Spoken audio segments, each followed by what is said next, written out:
इंसानों में आमतौर पर ए बी या फिर ओ ब्लड ग्रुप पाए जाते हैं जो नेगेटिव और पॉजिटिव होते हैं। हमें आमतौर पर इन्हीं ब्लड ग्रुप्स के बारे में पता होता है, लेकिन एक ऐसा ब्लड ग्रुप भी है जिसके बारे में शायद ही किसी को पता हो। ये बहुत ही कम लोगों के शरीर में पाया जाता है, इसकी वजह से इसको गोल्डन ब्लड नाम दिया गया है। दुनिया का एक ऐसा दुर्लभ ब्लड ग्रुप जो केवल 43 लोगों के पास है।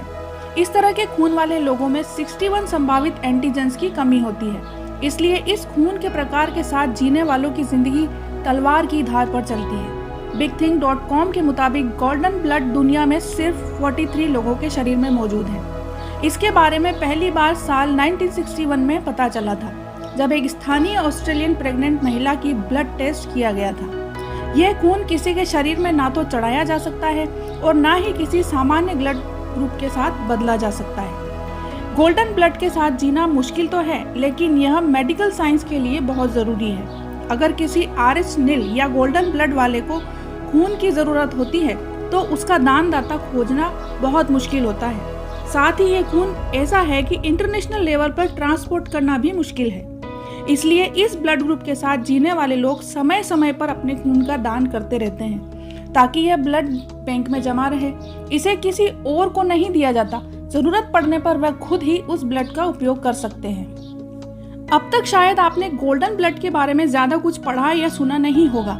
इस ब्लड ग्रुप में किसी भी तरह का एंटीजन नहीं पाया जाता है, इसलिए जिन लोगों के शरीर में यह खून होता है उन्हें एनीमिया की शिकायत रहती है। हमारे ब्लड में ब्लड प्लाज्मा नामक तरल होता है, जिसमें RBC यानी red blood cells, white blood cells और प्लेटलेट्स होते हैं। आपके ब्लड ग्रुप की पहचान एंटीबॉडी और एंटीजन द्वारा की जाती है। एंटीबॉडी प्लाज्मा में पाए जाने वाले प्रोटीन्स होते हैं। ये आपके शरीर की प्राकृतिक सुरक्षा का एक महत्वपूर्ण हिस्सा होते हैं। अगर हमारे ब्लड में कोई विदेशी आता है, विदेशी मतलब किसी बीमारी से संबंधित कोई बैक्टीरिया या वायरस हमारे खून में प्रवेश करता है, तो ये पूरे शरीर के इम्यून सिस्टम को सचेत कर देते हैं। फिर WBC यानी व्हाइट ब्लड सेल्स उन विदेशी बैक्टीरिया और वायरस को मार देते हैं। प्रोटीन अणुओं को एंटीजन कहते हैं। रेड ब्लड सेल्स यानी लाल रक्त कणिकाओं पर इन प्रोटीन्स की एक परत होती है जिसे एंटीजन के नाम से जानते हैं। हर ब्लड ग्रुप में उसी नाम का एंटीजन होता है। किसी व्यक्ति का ब्लड ग्रुप उसी एंटीजन के आधार पर पहचाना जाता है।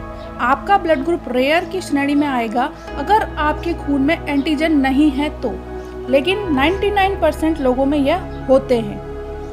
ब्लड ट्रांसफ्यूजन यानी खून चढ़ाने की जरूरत होने पर किसी व्यक्ति का ब्लड ग्रुप पता होना जरूरी है। नेगेटिव ब्लड ग्रुप वाले इंसानों को RH पॉजिटिव खून नहीं चढ़ाया जा सकता, क्योंकि रिसेप्टर के ब्लड ग्रुप में प्रेजेंट एंटीबॉडीज चढ़ाए जाने वाले खून के एंटीजेंस को फॉरेन पार्टिकल मान लेते हैं और उनका विरोध करना शुरू कर देते हैं।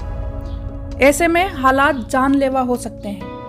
गोल्डन ब्लड ग्रुप वालों में किसी भी तरह के एंटीजेंस नहीं पाए जाते हैं। अब सवाल ये उठता है कि कुछ लोगों में ब्लड ग्रुप्स ऐसा होता क्यों है।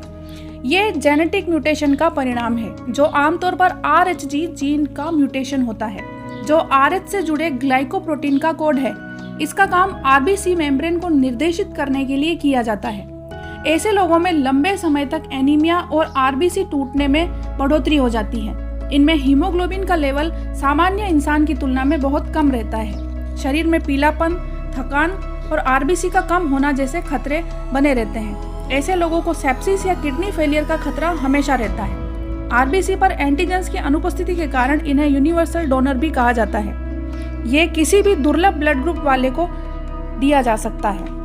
ब्लड ट्रांसफ्यूजन के लिए सबसे बेस्ट ऑप्शन यह है, क्योंकि इसमें कॉमन एंटीजेंस की कमी होती है। तो दोस्तों, ये थी जानकारी गोल्डन ब्लड के बारे में। क्या आपने गोल्डन ब्लड के बारे में पहले सुना हुआ है? अगर आपने ये जानकारी पहले सुन रखी है तो कमेंट बॉक्स में कमेंट करके ज़रूर बताएं। चैनल पर नए हैं तो चैनल को सब्सक्राइब करें और वीडियो पसंद आया हो तो लाइक और शेयर करें।